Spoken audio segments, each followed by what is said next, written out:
Hey guys, it's Car Guy 11. Today I want to show you how to never miss an over-the-air update again on your Ford product. In my case, the Mach-E. It should be automatic, but there are some tricks to it. And today I'm going to show you all the things I know. It's not just my knowledge, it's from the Mach-E forums and doing a lot of research over the past year.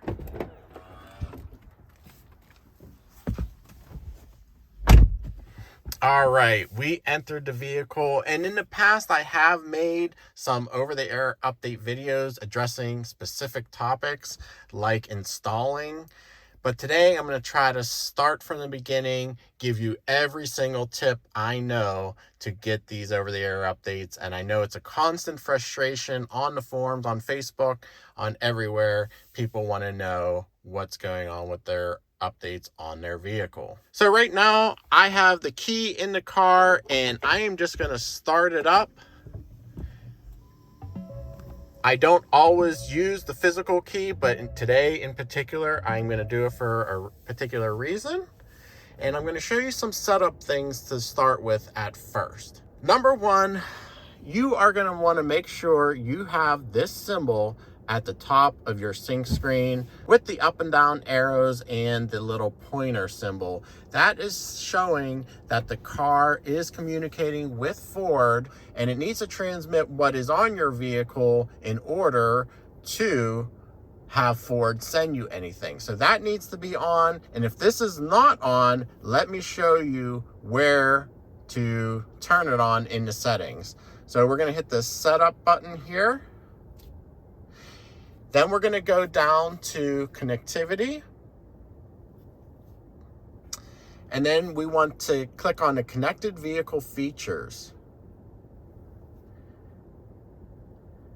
And this toggle needs to be on. Vehicle connectivity needs to be on in order to get over-the-air updates. You can now check your software updates tab. And you're going to see it says checking for updates here, but you're going to want to make sure you have automatic updates toggle turned on.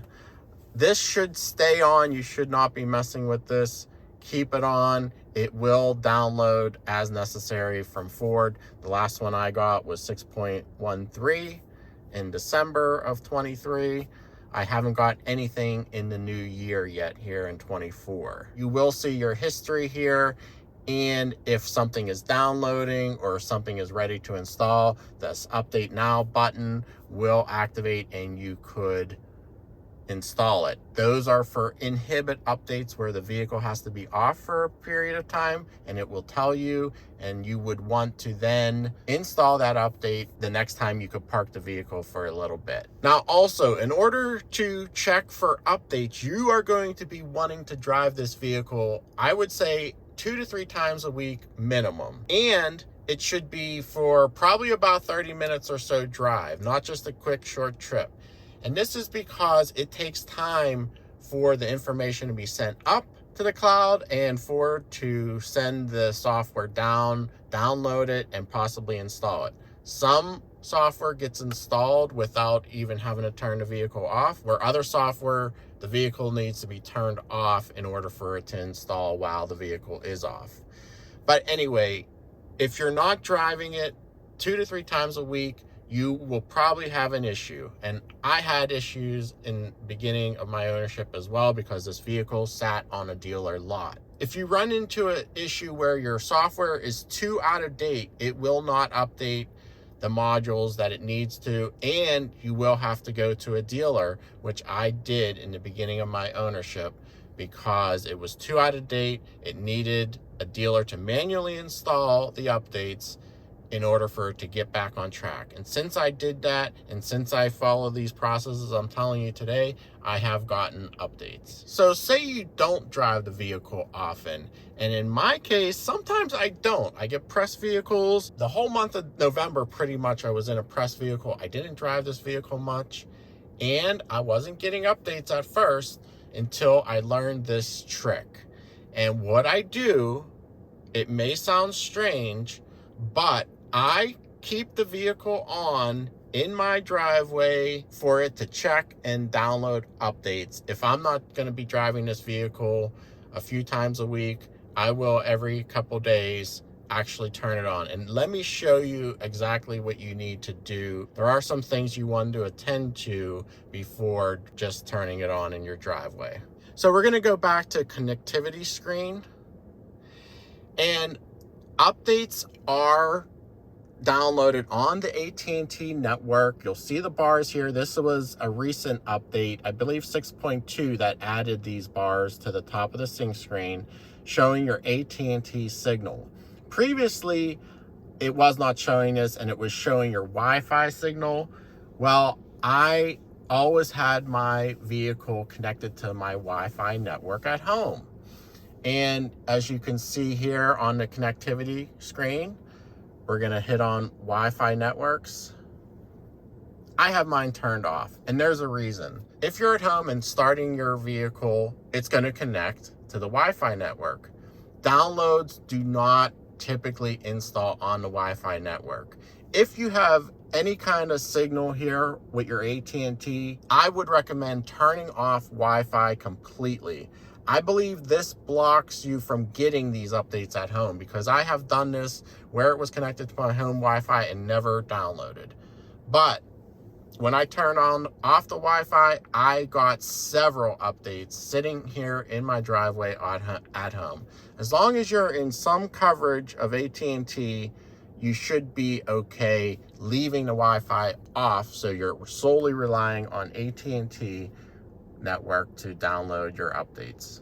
Okay, so we have the Wi-Fi turned off. We're going to go to vehicle settings, and you're going to see vehicle power down timer. The car turns off after 30 minutes. So you want to turn that toggle off. This will reset every time you start the car, but you don't want the vehicle to turn off. The vehicle's only getting updates when it's powered on and not plugged into the charger, not just sitting there in your driveway powered off. It has to be on. You have to see this symbol. It's only going to happen when you have it fully powered on, like you're ready to drive it. So since it's on and ready to drive, you're going to want to do some other things to preserve the battery and everything. First of all, you're going to want to turn off the climate system. There's a button right here.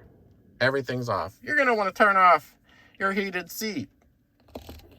You're going to want to turn off your heated steering wheel. No use powering all these accessories when it's just sitting there. And finally, you're going to want to turn off the radio as well. And in my case, I have CarPlay connected to the vehicle. I'm going to go into my settings and turn off Bluetooth so that it doesn't connect to my car and connect to my phone, because when I leave the vehicle, I don't want phone calls and things like that going through the audio system. And I leave the physical key in the car while I take my phone with me. So that's why I use the physical key for this process. And then all you're going to do is let the car sit. I would recommend letting it sit a minimum of a half an hour. Then you could come back in and check your software update screen. See if you have any updates pending or downloading. It might say downloading. If not, you are probably not getting any pushes from Ford on that particular day. I would check it daily, or at least, like I said, a couple times a week. Now, other times you might have software that has installed and it can be updated, and you would hit update now. And I do have a video on that process, but like I said, it requires to turn the vehicle off. If that process fails, you will get a notification on your phone or on the screen saying a potential reason. Sometimes it does say the 12-volt battery is low, and that has happened to me before. What I will tell you is you are going to want to keep this car on just as it is right now for several hours, and maybe even all day if your battery is that discharged. Keeping the car on will charge the 12-volt accessory battery. That's the only way to charge it. Yes, it does charge slightly when it's plugged into charging, but the car has to be charging as well in order for the 12-volt battery to charge. If it's just sitting idle charging, it's not going to charge the 12 volt. So again, I would keep this car on. It's not hurting anything. All these accessories are off. it's using minimal energy just to have a car sit on. It should sufficiently charge up that 12-volt battery in order for you to install an inhibit update that requires it. After those few hours, I would try installing again and see if you can install it. If it says not completed, it may take a few weeks, but Ford should send you another update to complete. Oh, and one other tip, once an update installs successfully, you will get a notification on your phone and here on the scene screen.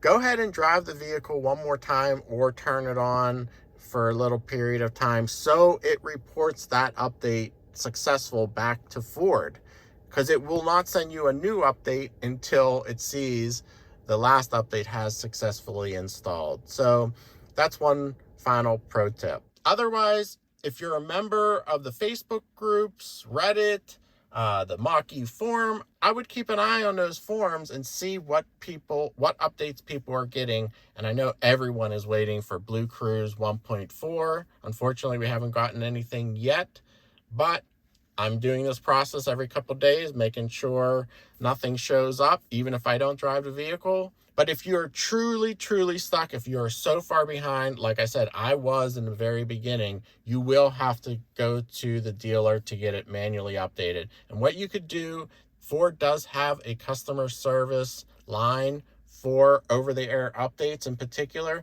They can check on their side if an update has failed. In addition, there are some threads on the Mach-E forum. Some nice people check the car for you if you provide your VIN number, and they can tell you if you are stuck and what updates are pending for you. But those are my tips and tricks. Please comment below if you have any issues or questions or comments, and I'll do my best to help you. You can also reach out via email or messaging on Facebook or Instagram as well, and I'll try to help you as best I can.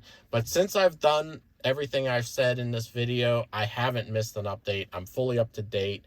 In the month of, I think it was November, December, there was a plethora of updates. I was getting them sometimes daily during this process I just showed you. So hopefully that's relatively clear. I know there's a lot of information there. If this helped, please give it a thumbs up. Subscribe for more Mach-E videos on the channel. Thanks for watching, and I'll see you in the next video.